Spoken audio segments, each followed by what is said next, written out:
Hello everyone, and back by popular demand, my name is Tim, and this is Freight Master Resources.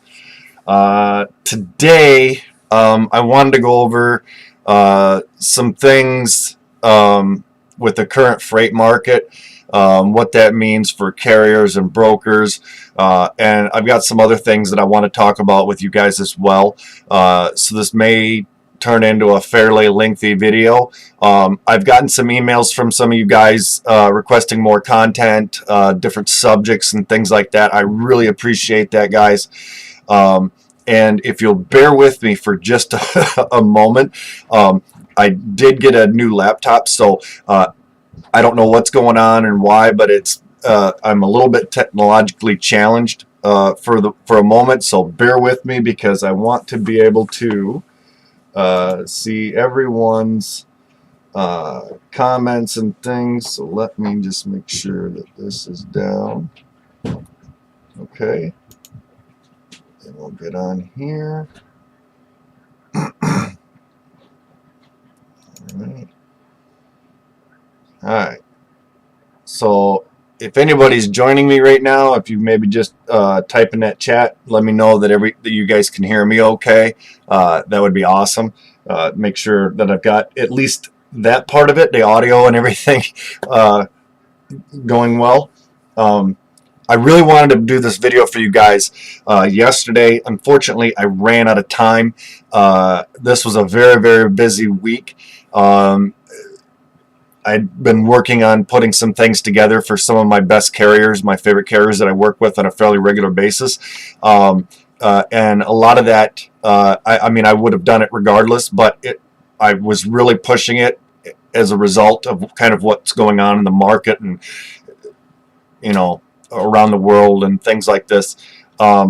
So make the screen bigger. I can try, you know, honestly, if you go to your, if you kind of hover over the video and it'll pop up, you know, that red line, the pause button and everything. On the right hand side on the bottom, you'll see that square. If you click that, that should make it full screen for you. And let me know if that helps.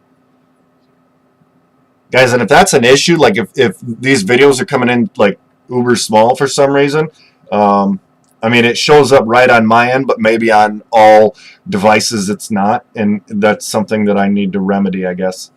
I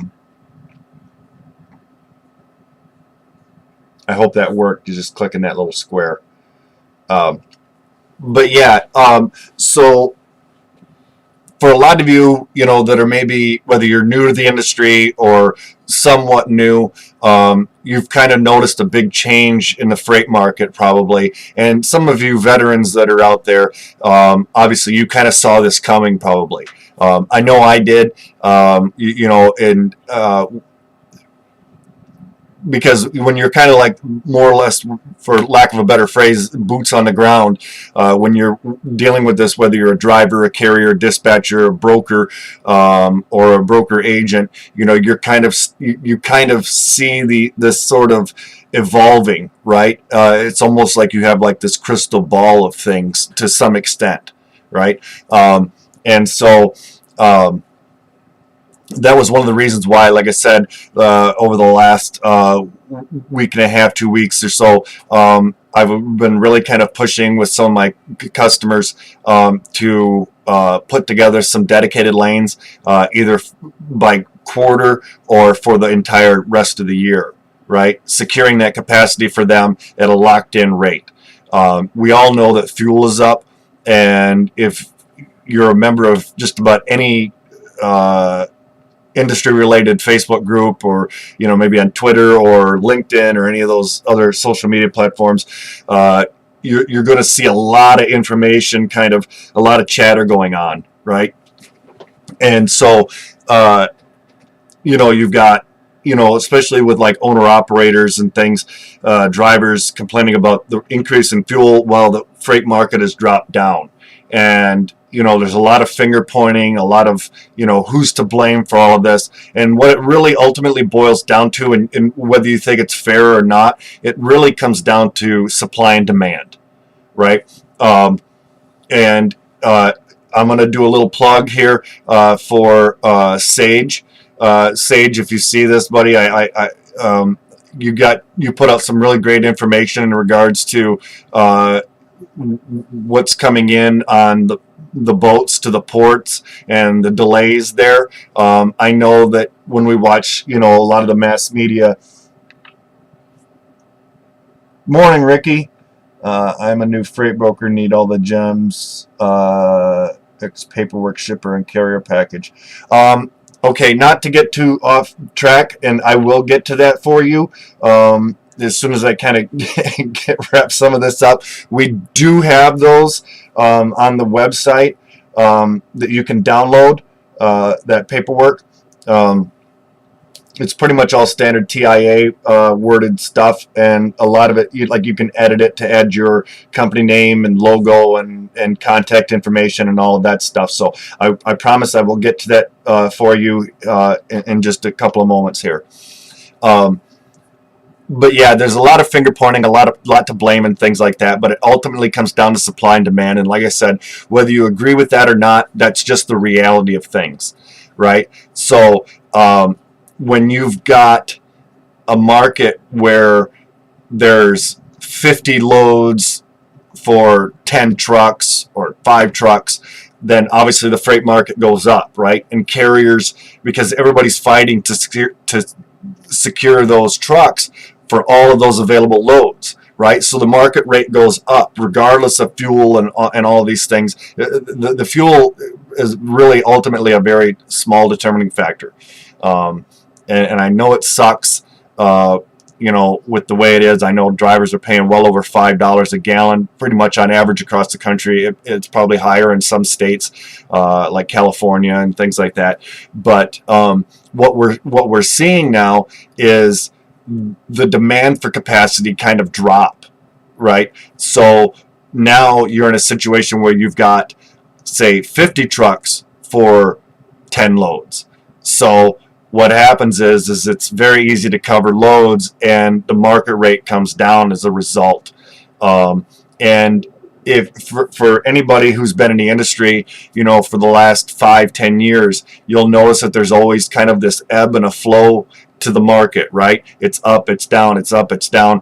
And it seems to kind of happen like year over year, or every 2 years, 3 years, depending. We might have a stretch of a few years where things are really great, and then, it kind of drops. A little bit of a history for some of you guys that are brand new, is that, back in 2018, when the ELD mandate went through, there was a big freight capacity scare, right? So the market rates just went through the roof. Drivers were getting paid. And so what ended up happening is we saw a lot of company drivers go out and get their own authority.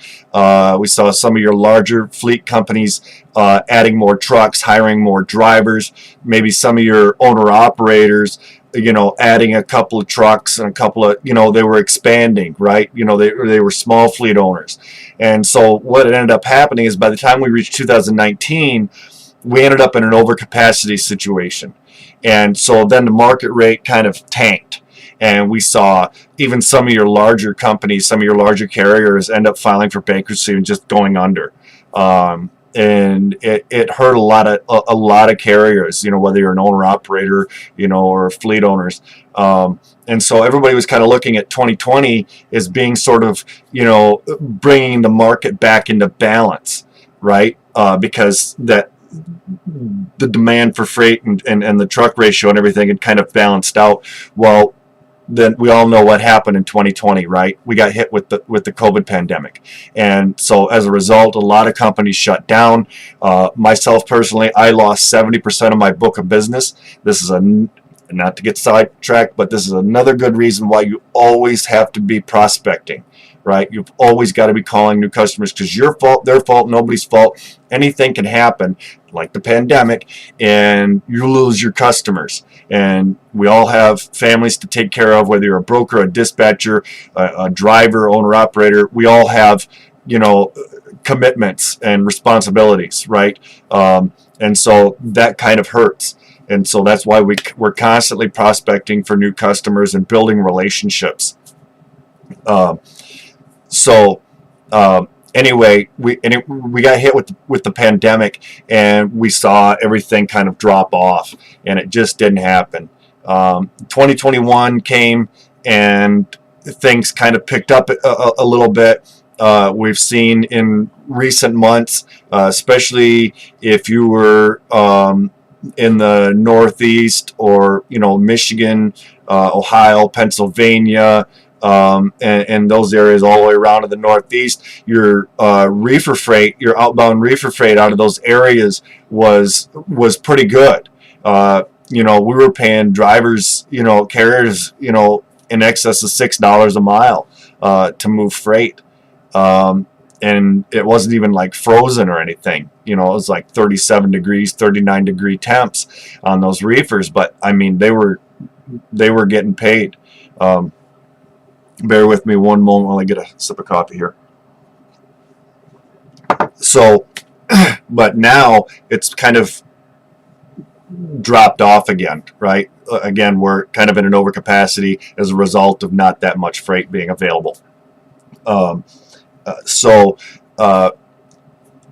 prediction is that at least through, because you never want to kind of count on what's going to happen through the rest of the year. We can speculate, but basically what the data is showing and the predictions through the next month is that the rates will continue to drop. To what extent, it may be marginal, or something, but it probably will drop.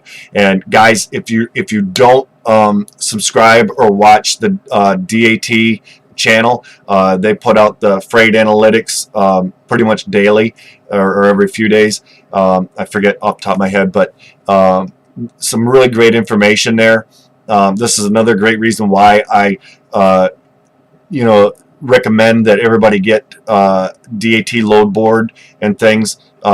We've got a 30-day free trial down in the description. We've got links for a lot of stuff there for you guys, a lot of resources, and that. So what we're seeing here is the DAT trend lines, right? And so this kind of gives us a lot of that data, that information. We can see how much fuel's gone up, right? Since the beginning of the year, 41.6%. Just in the last week or so, up 8.3%. And a lot of, like I said, a lot of great information. Oh, right, yeah, right there. I knew they had a link on there somewhere for us, right? So you can check out some of those videos and things, and they're on LinkedIn as well. And they'll kind of give you a little bit more of an in-depth look and predictions for the market and things like that. Then I'll possibly go over. These guys are scientists when it comes to that, and I am not. So yeah, definitely check that out. And you can actually go through and look at the national for each equipment type, for van, flatbed, reefer, and then you can look at demand and capacity, right? But anyway, I did get a little bit sidetracked. So yeah, over the last couple of weeks, I've been putting together, which I recommend everybody do, is if you've got a customer and maybe it's all bid freight, or they're providing the rate that they want you to move the load for. One thing you're going to want to watch is consistency. So like, let's just say you've got a customer with some dry van freight out of Lafayette, Louisiana or something, and you've noticed that week over week for the last few months that you've been working with that customer, that they've got loads every Monday, Wednesday, and Friday going to LA. Well, one thing you're going to want to do is talk to your carriers that have maybe been moving those loads for you and say, hey, if I go back to my customer and lock these in for you for the next quarter or even further out if I'm able to, would you be interested in that? And we'll lock in a good contract rate for you. Now, this is going to help your carriers.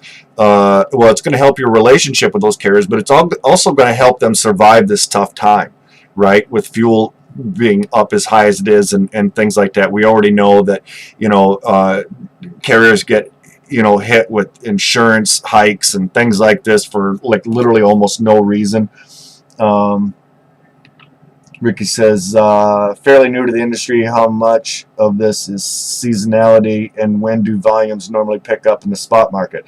So normally, when produce season starts, which it has, you'll see like a lot of your, which by the way, thank you. The last video that I did, I gave away a nationwide produce shippers list for you guys that maybe aren't aware. And I was giving it away to the first 10 that comment on the video and then email me. And I will go ahead and email it to you. I think we have like 4 or 5 spots left for people. Not everybody claimed it. I don't understand why. The first one that I did for a free shippers list went like hotcakes. Like it was gone like almost immediately. But some of you that have taken advantage of it, I believe some of you guys have actually emailed me back and said, this is great, I've already picked up a couple of new customers. So if you don't already have that nationwide produce shippers list, watch that last video that I did, previous video, and I will get that sent out to you. Like I said, there's 4 or 5 more spots left available. But going back to answer your question, Ricky, we typically see the spot market come up, right, usually around the beginning of March, because a lot of your nursery stuff is going out. Produce season is starting to kick off and things like that. And we'll see that kind of happen through, the end of August, September. Right. And in regards to seasonality, one thing that I've mentioned in some of my previous videos is that always try to think at least 3 months out. Right. So like when corn, watermelon, cantaloupes, a lot of your normal seasonal produce between March and the end of August or first part of September, right in there, is rolling on. Another thing we want to start thinking about is fall, right? So pumpkins, find your pumpkin shippers, because you're going to be wanting to get a hold of them before they start shipping, right? Because by the time they start shipping, they've already secured their brokers for the season and their carriers for the season. And it'll be very difficult to get in. But if you're kind of the early bird who catches the worm, right, you can get in there. And heck, even now, I've gotten customers that weren't ready to ship for another 6 months, in the past, and it's just sort of one of those things you can look forward to down the road. So like as one season is tapering off, you can get in on the next one. And those will pumpkins typically ship for about 2 months. Christmas trees is another one, right? They'll start shipping those like end of October or so or mid-October through first part of December or so. November will be really hot for those. So things like that. And there's actually some produce that pretty much ships year-round. A lot of your root vegetables, so like carrots, potatoes, things like that, those will ship year-round. Now, some of them will be bulk. They'll go to like your soup companies, like Campbell's, Hormel, places like that, and they'll just have the driver put the trailer on a tipper, and they just bloop, and it just drops down basically into like a big funnel, and it gets all processed and everything from there. Some of it will be bulk, but not all of it, right? Onions is another thing. All of that. Use your imagination. You guys know. So, Baptista, I definitely need to check this out because I want to start with produce and dry van. Yeah. So one thing, most of your produce is actually going to go on reefers, as I'm sure you're well aware. Some produce can go on dry vans, but they're going to have to be vent vans, and it's basically like a pop-out vent that they'll have. The little louvered vents will not count, otherwise they'll get turned away. Some of your produce shippers that do ship on vented vans will actually install those vented vans for the driver if he so wishes. Normally, I think in the past it's been like, I think the average is like $150 to have those put in, and they can usually have them installed within like 30 minutes, hour tops, and they'll put them right in, and it makes the driver's van actually a lot more versatile, right? Because he can haul normal dry van freight. Now he can haul some produce and things. So it's kind of advantageous for drivers to get those produce vents put on. I hope I've kind of covered that in regards to the seasonality and things. Sorry, guys, I just had a little brain fart there for a second. So you had asked about the contracts right here on the website. Freight broker resources. Oh, we've got the broker to carrier agreement and the broker to shipper agreement there for you. Okay, I hope that's helpful. But those are all instant download. If you have any issues with the download or anything, which most times not, but once in a while, maybe 2 times a year, I have somebody that has difficulty with that download. Just go ahead and email me at freightmasterresources@gmail.com, and I promise I will make sure that I send that over to you. Okay. If you are looking for any kind of broker training, my top 2 picks for broker training, for those of you that are brand new, is Shaggy Consulting and Training. I actually know Shaggy personally, and Dennis's Freight Broker Bootcamp. I actually, when I first started in the industry many years ago, I don't want to say how long ago it was, right? Make myself feel too old. But I actually worked at LDI when Dennis owned it. Great company and everything. And Dennis is a really great freight trainer. I highly recommend either one. Let's see. If you want to keep up on what's going on in the news, right? So Freight Waves, I get a news feed to, it's all like live updated in regards to kind of what else is going on in the industry and things. You guys check that out if you're already on the website and kind of want to get caught up on what's going on. Obviously, we've got, and I'm not going to get into all of it, but you know, the war with Russia and Ukraine and everything else. Yeah, there's other. Sage does some hits on some of that, and he has some guys that do some guest spots, and he does the same thing for them as well. I actually wouldn't mind, Sage. I wouldn't mind jumping on a video with you sometime if we can ever coordinate the time. I know we kind of talked about it in the past, but my schedule, it seems like, has just been kind of crazy. So, anywho, a lot of stuff there for you guys. I really want you guys to succeed, right? And that's why I've done this. Now, on some of this stuff, you know, I do get a little bit of a kickback. It helps support the channel, helps me keep the websites up for you guys and things like that. It's marginal, but it does help. If you're looking for factoring, I can help get you set up with factoring. And most factoring companies, if you're not already aware, a lot of times, especially with brokers, they won't take on new brokers until you've done, at least you're consistently doing at least $50,000 in revenue per month. Well, Axel doesn't require that. They will work with new brokers, and there are some other ones out there, but there's some information on them, little contact form, and I'll put you directly in contact with a rep over there for you guys. So it's not, you know, like a waiting game for, you know, who's going to contact me. I actually have resources. I've made these connections with some of these companies and things, so I can put you in direct contact with them.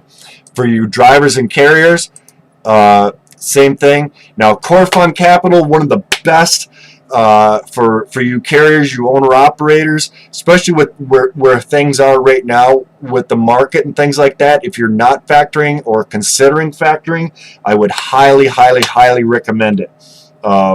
Because you're going to get paid, and the factoring company, if you have a late pay with a broker or a direct shipper even, they will assist you in getting that taken care of. And you can see here they do your online credit checks. That helps protect you, right, so you're not working for a bad shipper or broker, fuel advances, all kinds of stuff. And I can put you directly in contact with Todd. Todd's a really, really, really great guy, super helpful, super awesome. I believe he's at the show right now, so probably Monday or Tuesday I can get you in direct contact with him. A lot of other stuff there. If you're maybe interested in driving, there's trucking schools, TMS. Again, we've got the news over there for you guys as well. This all comes in from Freight Waves and things. Let me get caught up on some of the, definitely need to check this out because I want to start. Okay, we already read that. Thank you, helpful. Thanks for all the info and resources. Hey, I appreciate you guys too. You guys are super awesome. I love y'all. You know, without you guys, this wouldn't ever be possible, right? And you know, I always sign off every video with "Be kind to one another."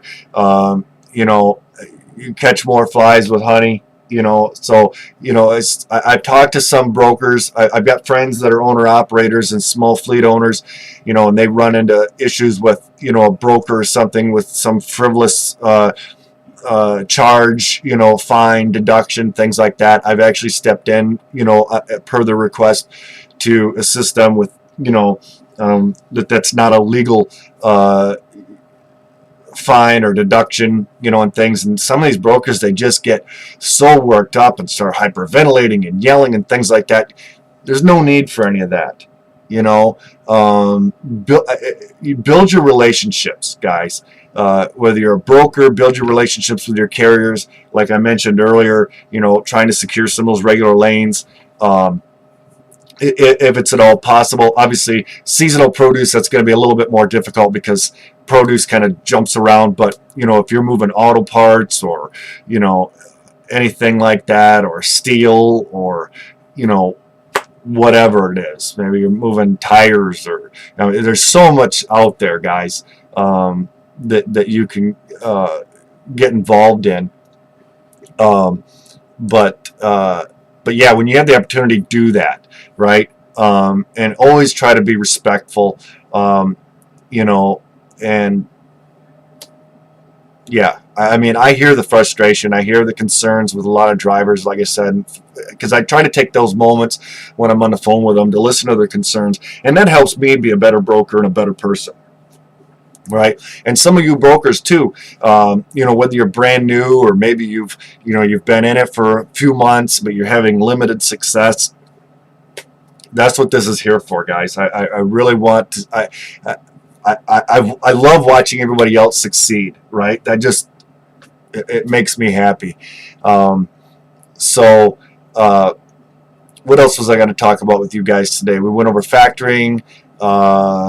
Get your DAT load board. We went over trend lines and things. And like I said, you got for all of it there. What else were we going to talk about? I knew there was something else. Here comes that brain fart again, right? I got so kind of wrapped up into how to build the shipper and carrier list. So I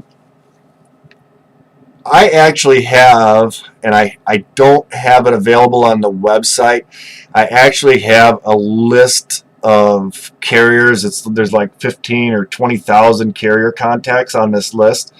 Guys, if you need that, just email me. Again, email me, freightmasterresources@gmail.com, and I will be happy to just send that over to you for free. Bear with me if I don't get to you right away. I've got multiple things kind of going on, but I promise I will send it. as far as shippers, here's something that we can do, right? Now, granted, I've been giving you guys shipper lists. We've got another shipper list available on the website. But for some of you guys that don't know, if you go to if you don't have a profile set up on LinkedIn, go ahead and get a profile set up and just type in shipping manager. Okay? And we're going to look for people.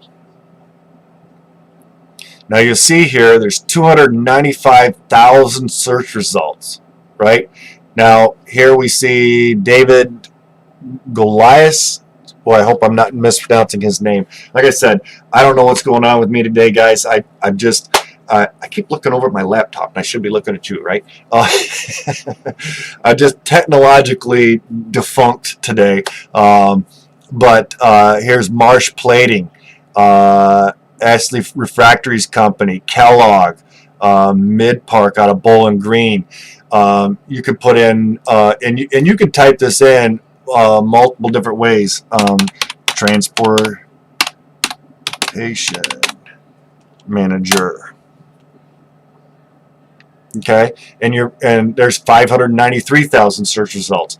So you're probably wondering, okay, well, this gives me the name and the name of the company, but where does that connection come into play? Well, when you do your cold calling, and you can try to connect with some of these people through LinkedIn, right? There's a process for that. Shoot them a message, do that connect, and you can get shippers that way. But another thing is, like, let's say if I was calling KVAT Foods Incorporated, if I was prospecting this customer, when I would call over there, and that gatekeeper, right, the person that normally answers the phone over there, said, KVAT Foods Incorporated, can I help you? I would ask to talk to Eric. And by having that transportation manager's name, that gatekeeper that we call him is more often going to think that you've already got some sort of a working relationship because you know Eric by name, not just, hey, can I please speak to someone in your shipping department or your transportation department? A lot of times they might say, yeah, sure, and then they'll send you over to a generic voicemail that they literally just delete at the end of the day, and you'll never get a call back, right? So having that information, that name, is going to be very, very advantageous to you. Okay, here's Andrea over at Nestle, right? And you're going to see on some of these, because depending upon what their job title is, you're going to have some brokers in there, or maybe some from some carriers and things like that. But for the most part, there's just a ton of stuff. Logistics manager, you can put that in. I know some of these, they pop up with there you go, 2.16 million search results. Guys, I'm telling you, all of this stuff I'm giving you is almost priceless. And here's another little tidbit I'll tell you guys. If you're having a hard time getting through to, let's just say Dan over here, or, well, no, actually, let's go to a different one, an actual company. AT&T, okay? Maybe you're trying to reach Tim over at AT&T. You get his voicemail. Hey, this is Tim. Sorry, I missed you. Leave your name, phone number, and I'll return your call. Sometimes they will, sometimes they won't. I almost never leave a voicemail because they're like, that's another broker calling me. Because you have to remember, a lot of these shippers, they get like 50 to 100 phone calls from brokers like daily, right? So we need to be unique with our pitch, right? If you sound like you're reading from a script, it's almost like getting one of those telemarketer calls, right? I'm calling about your car's extended warranty, and you can almost hear it like they're reading from a script, and you're like, hold on, like, and I've literally tried to stop them, but they just keep reading and they keep going. And I just, finally tell them, hey, look, I'm not interested. But sometimes it takes, 30 seconds for them to stop talking to even hear me. So if you're first starting out, a script's not bad, but practice that script so it kind of rolls off the tongue a little easier, and it sounds a little bit more natural. Practice in the mirror. Practice with your friends, your family, and things like that. Have them listen to you, and have them kind of critique you too, right? Because that's all good feedback, right? Some constructive criticism. So. And it's kind of like the old saying, you know how you get to Carnegie Hall, right? Practice, and it will all pay off. Now, going back to Tim here, let's say we're having a really hard time. We've called Tim, 4 or 5 times this week, and we still can't get through to him. And whatever that reason may be, or maybe we don't even have the name. And you've called and asked to talk to the transportation department or the shipping manager, or whatever you're asking for there, and you get sent to that circular file voicemail that I spoke of. Sometimes what you can do is kind of be a little bit tricky, and so what I would maybe do is look up who's in sales, or just ask to talk to somebody over in the sales department. Now, salesmen love to talk, right? Obviously, because a big part of what we do is sales as a freight broker.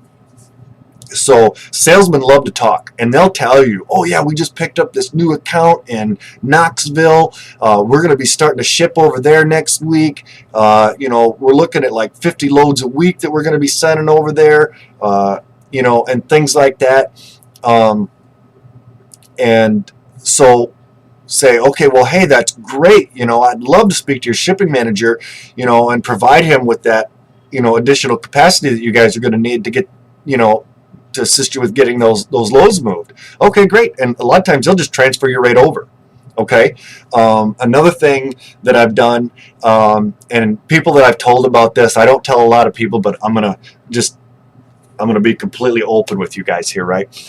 Is another thing I'll do is I'll call and ask to talk to someone in accounting. And so now they're obviously the gatekeeper's thinking, okay, well, this is some sort of a billing issue possibly, or something, or whatever. So they'll transfer you to accounting. Well, when you get, and they'll say, well, this is Beth in accounting, or whoever, then say, oh, I'm sorry, they were supposed to transfer me over to shipping. Well, accounting doesn't care that you want to talk to shipping, right? They're busy. They're doing numbers and processing invoices, and their accounts payable and receivables, and doing their thing, and they're busy all day. So a lot of times they'll just shoot you right on over to the person over in shipping. Okay. What do I tell them exactly, like what script to use? Okay, actually on the website here, we've got freight broker sales pitches. This is at freightbrokerresources.com, and this has some strategies on how to see. We've got all of this here, some qualifying questions. If you guys want to, maybe type that out on Word or something. Maybe I should do that as a download. Or you guys can copy and paste that and then just print those out on some sheets. And sometimes, it's helpful to ask some of these questions to your prospect. And then I do have a cold calling script on here for you guys as like an example. Now, obviously, you don't have to use it exactly like that. You could tweak it to your own specific needs, because and like what I say to a customer may not work for you, and what you say to a customer might not work for me. It's got to just be, it's got to work for you. A lot of times I'll even just say, hey, this is Tim. I was calling today to ask if you keep your options open for additional capacity, and just kind of straight and to the point. And they might say, yeah, are you a broker or a carrier? Well, I am a broker, but we are asset-based, and, kind of take things from there. A lot of times, especially if I know that I've got, a dozen trucks within maybe a 50-mile radius of their shipping location, I might say, hey, I've got like 12 trucks a day, in your area. And we're constantly, we're always looking for reloads out of your area. So that's the reason for my phone call today, kind of a thing. Well, what I've done there is I've just told him that I've got 12 trucks a day. I've provided him with capacity. I'm not just going to more or less be another load board jockey. I hate that term too, but I always use it, load board jockey, where I'm just going to take their loads and throw them out on the load board, which initially when you're brand new and just starting out, you're going to have to do that. And I still post loads to the load boards. I have some oddball lanes and things that, maybe aren't always very popular lanes and things like that. And I try to get some guys that run it on a regular. Sometimes, as the market shifts around the country, especially when produce season kicks off, you guys are going to see that. Capacity will follow that produce, right, around the country. And so if you've got other reefer freight, like maybe you've been moving chicken or something or pork, and all of a sudden your capacity is drying up on you, well, they're chasing those higher freight rates with the produce market. So like Florida, typically, like you'll see oftentimes like your inbound to Florida rates are really high, where your outbound loads out of Florida are lower, right? And you might be wondering, well, why is that? Well, Florida is not really known to produce a lot. They don't ship out a lot.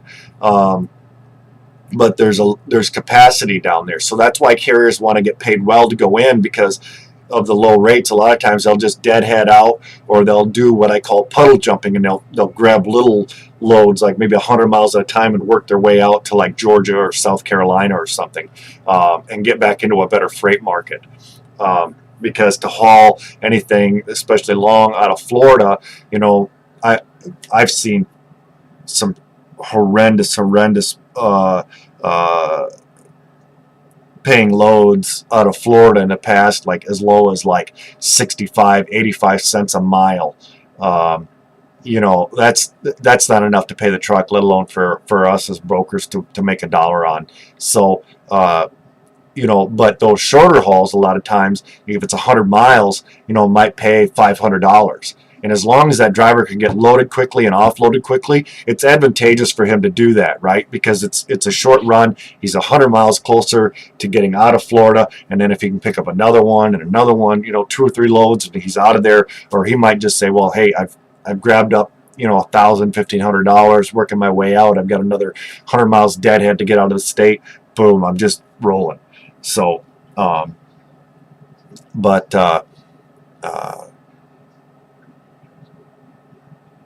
I had something else, and I was thinking that I was going to kick off on that too.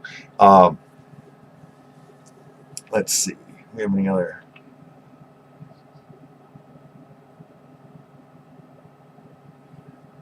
Okay, we kind of touched on scripts, the carrier list. Yep, I'll email that to you as soon as you shoot that over.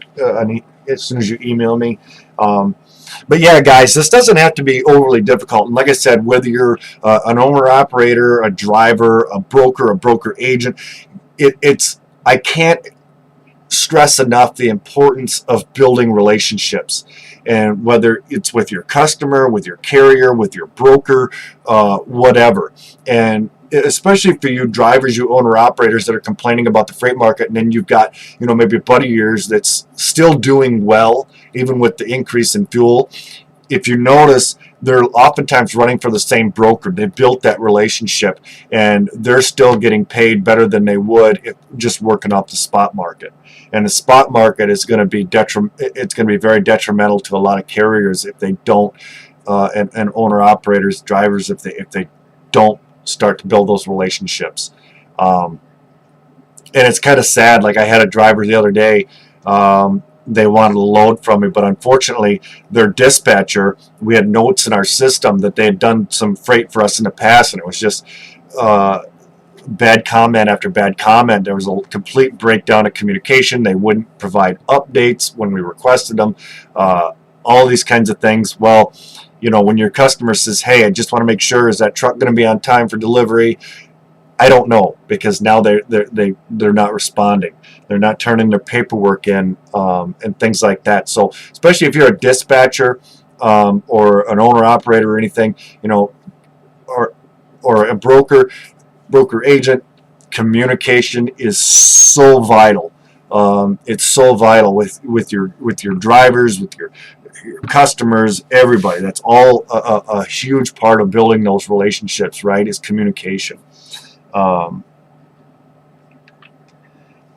So what's the best percentage to charge carriers? I'm assuming to charge a driver. So I'm assuming like you're a broker agent, and you're wanting to know how much your margin should be. I don't work off of a fixed margin. There's times where, like on a load, I'll break even or even go a little bit over. Like I'll lose money on a load to some extent. If it's a customer, oftentimes that I'm moving a lot of freight for, and I just kind of get into a jam, they're like, I really need this load to go. Maybe they're paying $1,800 for the load, but the market rate is like, 1750, 1775 or something like that, and you're going, oh, and there's not that many trucks in the area, and they're like, hey, I got to have 19. Well, can you meet me at 1850? And I'll lose $50 on that load to keep that customer happy and that driver happy, because that means more freight for me in the long run, and I'll recoup that, right? Versus, hey, I failed, I wasn't able to get that load moved, and now your customer is thinking, okay, well, I've got another broker that says that he can move it, and maybe they got it, their break-even point. Maybe they made a few bucks. Maybe they lost the $50 on the load or something. But I've absolutely done that. I've even gone so far as, like, I've had drivers pick up, like, literally right down the road from where I live, and went over there, met them, bought their lunch for them and everything. I don't get an opportunity to do that very often because I don't have a lot of freight that picks up in my area. But as I do live in kind of a small town. But when the opportunity presents itself, it's just a little thing that kind of helps reinforce those relationships, right? I've even gone so far as, like, if I've had a driver on a long haul, maybe coast to coast run or something, and he's going to be a late pickup, there toward the end of the day. Maybe he's got the time to pick up the load, and he can drive 3 or 4 hours before he has to shut down and take his break and stuff. I'll even ask him, hey, do you want me to reserve you a spot at the truck stop? Let me know what truck stop you plan on stopping at, and I'll reserve that spot for you. It's like $10-15 normally, sometimes 20. But it's just, a little thing that he doesn't have to worry about. Maybe that truck stop oftentimes is packed. It's hard to find a spot. By having that reserved, that's one less thing that driver has to worry about. And he'll remember that next time you have loads. And he'll call you and say, hey, I'm back in the area. I'd love to pick up another load for you. That kind of a thing. So I don't think there's any real norm. I mean, what you need to make, and that kind of a thing. I've had margins as low as 3%, 5%, up to over 20%. It just depends. And actually, it's kind of funny. I've had some of those instances where it was actually right before Christmas, and I had a customer call me and say, hey, I've got 2 loads that need to go to Quebec, and I don't care what it is, what it costs, just get it done. And as it happened, I had a couple of carrier contacts out of the Quebec area, and they were looking for a load back to try to get them home in time for Christmas. And so I called them up and I said, hey, I see you're over there. I said, I've got a load. They're light, pretty much strap and go. What do you got to have to move them? Like, name your rate. And they were like, Tim, I almost don't even care, but hey, here's a number. And they threw me out a number. And I think prior to that, I'd actually quoted the customer, and I think I ended up making like $2,000 on each one of those loads or something, because I knew it was going to be probably, I knew there was the possibility that it was going to be tough to move those loads. So I ended up making $4,000 gross profit on those 2 loads. And the driver got paid very, very well. I wasn't trying to rip off the customer or anything. In fact, there's times where we get into a quote process. They'll say, hey, I've got this load going out next week. Can you give me a rate? I would be kind of, when the freight market is up, oftentimes, you're going to tell them, like, the quote's good for 2 days, 3 days, until the end of the day, this kind of a thing. You start telling them that that quote's good for a week, 2 weeks, 30 days, you're potentially setting yourself up for a big heartache, right?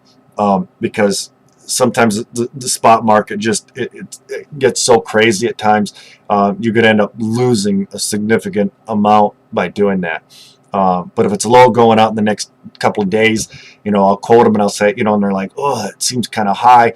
Well, hey, if I'm able to secure the truck, cheaper, I will actually let you know, and I'll bring that rate down for you. And they appreciate that, and then they know you're trying to be fair.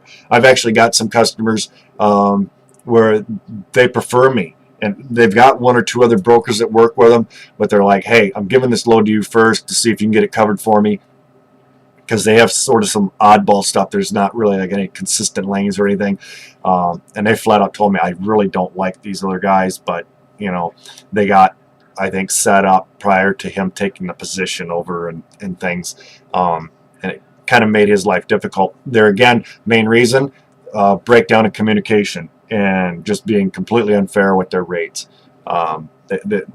These are brokers based on what my customer's telling me. They're not really there to build relationships, and that gets frustrating for him.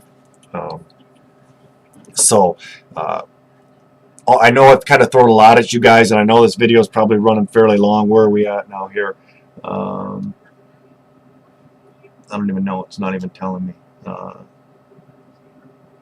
But yeah, tons of stuff. And if you guys have more questions, again, email me, comment on the videos, and things like that. And if you guys got some really good information with this, hey, I really appreciate you guys sharing, subscribing, and hitting that bell notification for me. It's all free for you guys to do that, right?